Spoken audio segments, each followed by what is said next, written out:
L'autorité.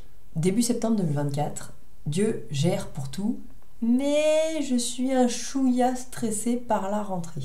Un gros chouïa. Je commence un taf de maîtresse d'école à 25%, après avoir cru toute ma vie que les enfants c'était pas pour moi. Petite guérison de cœur sur le sujet. Mais en tout cas, une première année de maîtresse ou de prof, c'est souvent un peu prenant, il y a plein de choses à préparer. J'augmente aussi un peu mon temps de travail dans mon autre job pour faire de la bio.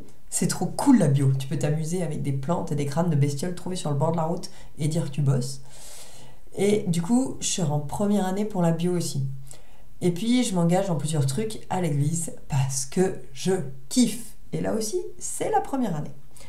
Et puis, comme je flippe plus de conduire et que j'aime les gens, j'ai une vie sociale maintenant en plus. Avant, c'était simple.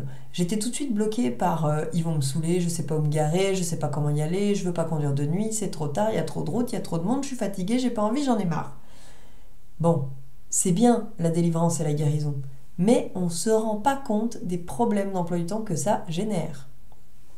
En fait, j'ai jamais fait autant de trucs dans ma vie, même quand j'étais en burn-out. Alors bon, je sais bien que Dieu pourvoit, genre en temps, mais je me fais un petit peu grignoter par le stress quand même. Aux réunions de rentrée, la chef nous explique qu'on doit se mettre à faire de la pluridisciplinarité. Ça correspond mieux à la pédagogie de l'alternance, aux valeurs de l'établissement ou je sais pas quoi. Nope, même pas en rêve je me rajoute un truc, laisse-moi tranquille. Un autre collègue suggère que les profs de matière générale, c'est-à-dire moi, devraient donner un coup de main pour les plans d'études. Tu sais ce que c'est ? Moi non plus. Il y a un rapport avec les périodes de stage de nos jeunes. J'écarquille les yeux. Je sais pas trop ce que les jeunes font en stage et c'est pas le moment pour moi de me plonger là-dedans. Hop, un petit coup de victimisation. Mais tu te rends pas compte, moi c'est pas pareil, c'est pas possible, je sais pas faire, et patati et patala. Je vois bien venir les pensées pas du tout en accord avec les principes de Dieu, alors j'essaye de les envoyer péter. Mais elles s'accrochent un peu quand même. Je me retrouve donc impliquée dans la pluridisciplinarité et les plans d'études. Mes sourcils sont tout froncés. Si je continue à faire des réunions, je vais être toute ridée. Quelques semaines plus tard, en septembre, le Dieu de l'univers me fait une bonne blague. Il me dit de m'inscrire à des formations à l'église quand je croyais que mon emploi du temps était déjà prêt à péter. Oh, quelle bonne idée! Si c'est Dieu qui dit, c'est que ça passe, dit-elle avec une confiance absolue. Le stress augmente d'un chouïa. Il y avait déjà un chouïa, donc ça fait 2 chouïas par rapport à tout à l'heure, si tu suis bien. Je sais que Dieu gère, mais quand même, tu crois qu'il a bien vu tout ce que j'avais à faire avec la rentrée ? Faudrait peut-être que quelqu'un lui explique que c'est la rentrée scolaire, non ? J'ai beau me dire que Dieu sait que c'est la rentrée, qu'il connaît mon emploi du temps, j'ai l'impression qu'il réalise pas le truc. J'ai beaucoup de mal à ne pas lui dire « Seigneur, là, je t'explique, c'est la rentrée, j'ai moult trucs à faire, les trucs que tu rajoutes, c'est certainement génial, mais c'est pas le moment. » Je me retiens parce que l'histoire a montré qu'entre lui et moi, c'est généralement lui qui a raison. Donc, Dieu gère. Mais je vais quand même prendre les choses en main pour pas qu'il fasse de bêtises. Je commence à me mettre d'accord avec un collègue pour ne pas faire correctement ce qu'on nous demande. Ça prend trop de temps. Donc, on se trouve un raccourci pourri et on est fiers. Après ça, une petite conviction naît dans mon petit cœur. Je te le transcris sous forme de dialogue. Tu fais quoi là ?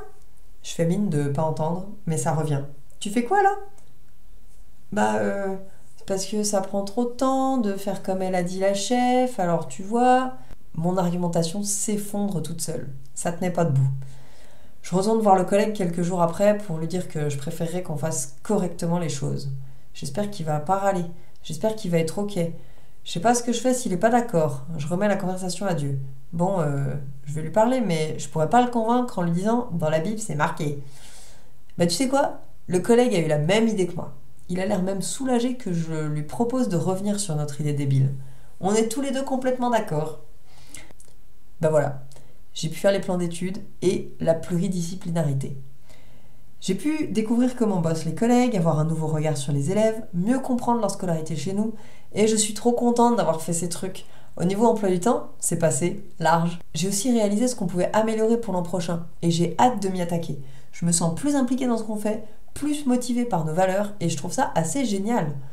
Je parlais de tous les nouveaux trucs dans mon article sur le burn-out, et je disais, Mon emploi du temps se déroule comme un tapis rouge sous mes pieds. Bah c'est toujours ça. Je flippe quand même par moments, mais en fait il n'y a pas besoin. Il y a encore des pensées qui viennent me dire « Attends le second semestre, tu vas voir comme tu vas prendre cher. » Et ma claque dans ta face, tu la veux tout de suite ou au second semestre? Mince alors, la chef avait raison en parlant de pédagogie de l'alternance et des valeurs de l'établissement. Deuxième mince alors, le chef des chefs avait encore raison sur la soumission à l'autorité et faire son job correctement. Au passage, si le mot soumission est un mot qui pique trop pour toi, tu peux le remplacer temporairement par respect. Et puis, dans un second temps, tu vois si comme moi, t'aurais pas un truc à guérir dans ton petit cœur là-dessus. Et troisième mince alors, le stress a encore voulu me prendre pour une betterave. Et oui, j'aime beaucoup cette expression. Voilà pour cet article, c'était Natalia, impératrice du jus de betterave.